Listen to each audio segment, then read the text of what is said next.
আসসালামু আলাইকুম। আমন্ত্রণ আমার দেশ আজকের বিশ্বে। আপনাদের সঙ্গে আছি আমি হুমায়ুন নাওচিন। দর্শক, শুরুতেই জানিয়ে দেব সংবাদ শিরোনাম। পরমাণু কর্মসূচি নিয়ে ইরানের নতুন ঘোষণা। লেবাননে বুধবার ইসরায়েলি হামলায় নিহত 203।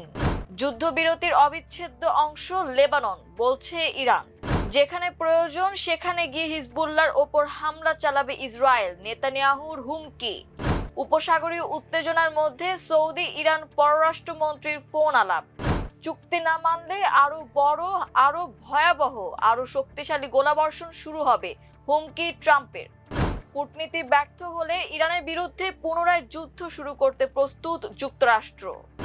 যুদ্ধবিরতিতে ষড়যন্ত্র নিয়ে ট্রাম্পকে এরদোয়ানের সতর্কবার্তা। যুক্তরাষ্ট্র আগ্রাসন বন্ধ করলে হরমুজ প্রণালী খুলে দেওয়া হবে, জানালেন ইরানের উপপররাষ্ট্রমন্ত্রী। তেহরানে আবার দূতাবাস চালুর ঘোষণা স্পেনের। ইরান যুদ্ধ নিয়ে আলোচনা করতে সংযুক্ত আরব আমিরাতে স্টারমার। পাকিস্তানে মার্কিন ইরান আলোচনা সংক্রান্ত পোস্ট মুছে ফেললেন ইরানের রাষ্ট্রদূত। দর্শক, শুনছিলেন সংবাদ শিরোনাম, এবারে জানাবো বিস্তারিত। যুক্তরাষ্ট্র বারবার বলছে ইরানকে পারমাণবিক কর্মসূচি চালাতে দেবে না বা সমৃদ্ধ করতে দেবে না। এমনকি চলমান শান্তি চুক্তির আলোচনার অন্যতম গুরুত্বপূর্ণ এজেন্ডা হলো তেহরানের পরমাণু কর্মসূচি। তবে বৈঠকে বসার আগেই সিদ্ধান্ত জানিয়ে দিয়েছে ইরান। ইসলামী প্রজাতন্ত্রের পারমাণবিক শক্তি সংস্থার প্রধান বলেছেন, ইউরেনিয়াম সমৃদ্ধকরণ সীমিত করা হবে না। এই সংস্থার প্রধান মোহাম্মদ ইসলামী বলেছেন, দেশের ইউরেনিয়াম সমৃদ্ধকরণ কর্মসূচি সীমিত করা হবে না। ইরানি স্টুডেন্টস নিউজ এজেন্সির এক প্রতিবেদনে বলা হয়েছে, তিনি বলেন, শত্রুপক্ষ ইরানের সমৃদ্ধকরণ কর্মসূচিকে সীমাবদ্ধ করতে সফল হবে না। তিনি আরো জোর দিয়ে বলেন, ইউরেনিয়াম সমৃদ্ধকরণ ইরানের পারমাণবিক শিল্পের একটি মৌলিক অংশ এবং এটি দেশের জন্য একটি রেড লাইন হিসেবে বিবেচিত। রাজধানী বৈরুত সহ লেবাননের অন্যান্য এলাকায় গতকাল বুধবার ইসরায়েলের বিমান হামলায় নিহতের সংখ্যা বেড়ে দাঁড়িয়েছে 203 জনে। আহত হয়েছেন অন্তত 1000 জন। লেবাননের স্বাস্থ্যমন্ত্রী রাকান নাসিরউদ্দিন এই তথ্য জানিয়েছেন। মন্ত্রিসভার বৈঠকে যোগ দেওয়ার আগে তিনি বলেন, বুধবার লেবাননের বিরুদ্ধে চালানো আগ্রাসনে শহীদের সংখ্যা 203 এবং আহতের সংখ্যা 1000-এর বেশি। এদিকে নিহতদের স্মরণে বৃহস্পতিবার লেবাননের শোক দিবস পালন করা হয়েছে। ইরানের প্রেসিডেন্ট মাসুদ পেজেশকিয়ান বলেছেন, লেবাননে ইসরায়েলি হামলা ইরানের সঙ্গে যুক্তরাষ্ট্রের করা যুদ্ধবিরতি চুক্তির লঙ্ঘন। এর ফলে আলোচনাগুলো অর্থহীন হয়ে যাবে। পেজেশকিয়ান আরো বলেন, ইরান লেবাননের জনগণের সঙ্গেই থাকবে। এদিকে লেবানন যুদ্ধবিরতির অবিচ্ছেদ্য অংশ বলে মন্তব্য করেছেন ইরানের পার্লামেন্টের স্পিকার বাঘের গালিবাফ। সামাজিক যোগাযোগ মাধ্যম এক্সে দেওয়া পোস্টে তিনি বলেন, লেবানন এবং সমগ্র প্রতিরোধ অক্ষ ইরানের মিত্র হিসেবে যুদ্ধবিরতির অবিচ্ছেদ্য অংশ। তিনি সতর্ক করে দিয়ে বলেছেন, যুদ্ধবিরতি লঙ্ঘনের ঘটনাগুলি গুরুতর পরিণতি ডেকে আনবে। ইসরায়েলের প্রধানমন্ত্রী বেনিয়ামিন নেতানিয়াহু হুমকি দিয়ে বলেছেন, যেখানে প্রয়োজন সেখানে গিয়ে হিজবুল্লাহর ওপর হামলা চালানো হবে। নেতানিয়াহু তার এক্স বার্তায় বলেন, প্রয়োজন বোধে যে কোনো স্থানে গিয়ে হিজবুল্লাহর ওপর হামলা চালাবে ইসরায়েল। তিনি বলেন, ইসরায়েল সুনির্দিষ্টভাবে দৃঢ়তার সঙ্গে হিজবুল্লাহর বিরুদ্ধে হামলা চালিয়ে যাচ্ছে। ইসরায়েলের বার্তা স্পষ্ট, যারা ইসরায়েলিদের বিরুদ্ধে কাজ করে তাদের ওপর হামলা চালানো হবে। নেতানিয়াহু আরো বলেন, ইসরায়েলের উত্তরাঞ্চলের বাসিন্দাদের জন্য সম্পূর্ণ নিরাপত্তা নিশ্চিত না করা পর্যন্ত আমরা প্রয়োজন বোধে যে কোনো স্থানে হিজবুল্লাহকে আঘাত করতে থাকব। ইরানের পররাষ্ট্রমন্ত্রী আব্বাস আরাকচির সঙ্গে টেলিফোনে কথা বলেছেন সৌদি আরবের পররাষ্ট্রমন্ত্রী ফয়সাল বিন ফারহান আল সৌদ।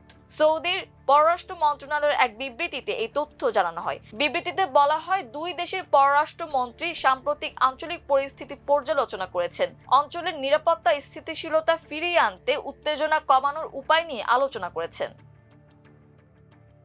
মার্কিন প্রেসিডেন্ট ডোনাল্ড ট্রাম্প বলেছেন, তেহরান যদি ওয়াশিংটনের সঙ্গে হওয়া চুক্তি পুরোপুরি মানতে ব্যর্থ হয় তবে যুক্তরাষ্ট্র আবার হামলা শুরু করবে। সামাজিক যোগাযোগ মাধ্যম ট্রুথ সোশ্যালে দেওয়া এক পোস্টে ইরানকে এই হুমকি দেন। ট্রাম্প লিখেছেন, যদি কোনো কারণে চুক্তি মানা না হয়, তেমনটা হওয়ার সম্ভাবনা খুবই কম, তাহলে গোলাবর্ষণ শুরু হবে।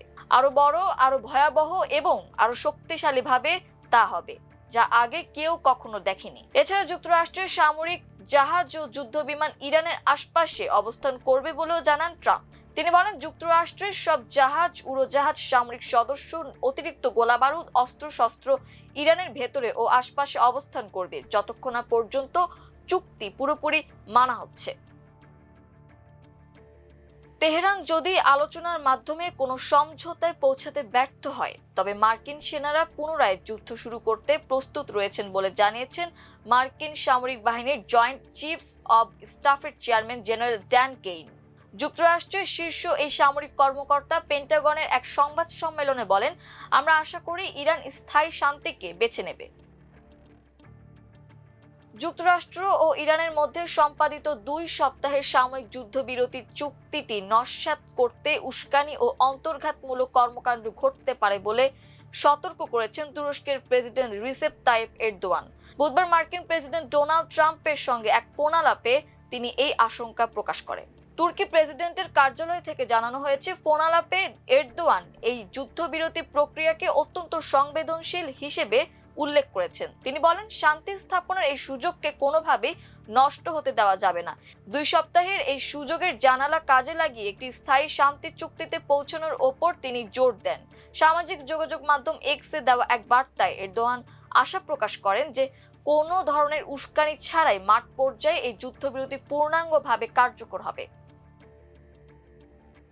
ইরানের উপ-পররাষ্ট্রমন্ত্রী সাইদ খাতিবজাদে বলেছেন, যুক্তরাষ্ট্র বাস্তবে এই আগ্রাসন থেকে সরে না এলে প্রণালী পুনরায় খোলা হবে না।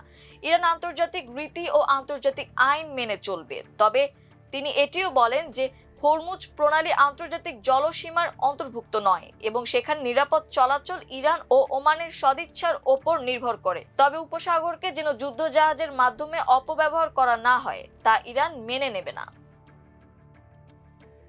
স্পেনের পররাষ্ট্রমন্ত্রী হোসে ম্যানুয়েল আলবারেজ বলেছেন, তার দেশ তেহরানে দূতাবাস পুনরায় খুলবে এবং শান্তি প্রচেষ্টায় ভূমিকা পালন করবে। আলবারেজ সাংবাদিকদের বলেন, আমি তেহরানে আমাদের রাষ্ট্রদূতকে ফিরে এসে তার পদে পুনরায় যোগদান করতে এবং আমাদের দূতাবাস পুনরায় খুলতে নির্দেশ দিয়েছি এবং ইরানের রাজধানী সহ সম্ভাব্য সকল দিক থেকে শান্তির এই প্রচেষ্টায় আমাদের যোগ দেওয়ার জন্য বলেছি। ইরান যুদ্ধ নিয়ে আরও আলোচনার জন্য সংযুক্ত আরব আমিরাতে পৌঁছেছেন যুক্তরাজ্যের প্রধানমন্ত্রী কিয়ার স্টারমার। এর আগে স্টারমার জেদ্দায় সৌদির যুবরাজ মোহাম্মদ বিন সালমানের সঙ্গে বৈঠক করেছেন। সংযুক্ত আরব আমিরাতের প্রেসিডেন্ট শেখ মোহাম্মদ বিন জায়েদ আল নাহিয়ানের সঙ্গে স্টারমারের বৈঠক করার কথা রয়েছে। পাকিস্তানে মার্কিন ইরান আলোচনা সংক্রান্ত এক্স পোস্ট মুছে ফেললেন ইরানের রাষ্ট্রদূত রেজা আমিরি মোগাদ্দাম। পোস্টটিতে তিনি বলেছিলেন, কূটনৈতিক উদ্যোগ বানচাল করতে ইসরায়েলের ক্ষমতাসীনেরা বারবার যুদ্ধবিরতি লঙ্ঘন করছে। তার ফলে যুদ্ধাবসানের সংলাপ নিয়ে ইরানি জনগণ সন্দিহান। তবে তা সত্ত্বেও পাকিস্তানের প্রধানমন্ত্রী শেহবাজ শরীফের আমন্ত্রণে ইরানের প্রস্তাবিত 10 দফার ভিত্তিতে গুরুত্বপূর্ণ আলোচনার জন্য ইরানি প্রতিনিধি দল আজ রাতে আসছে। দর্শক, এই ছিল আমার দেশ আজকের বিশ্বে। এতক্ষণ আমাদের সঙ্গে থাকার জন্য অসংখ্য ধন্যবাদ। আল্লাহ হাফেজ।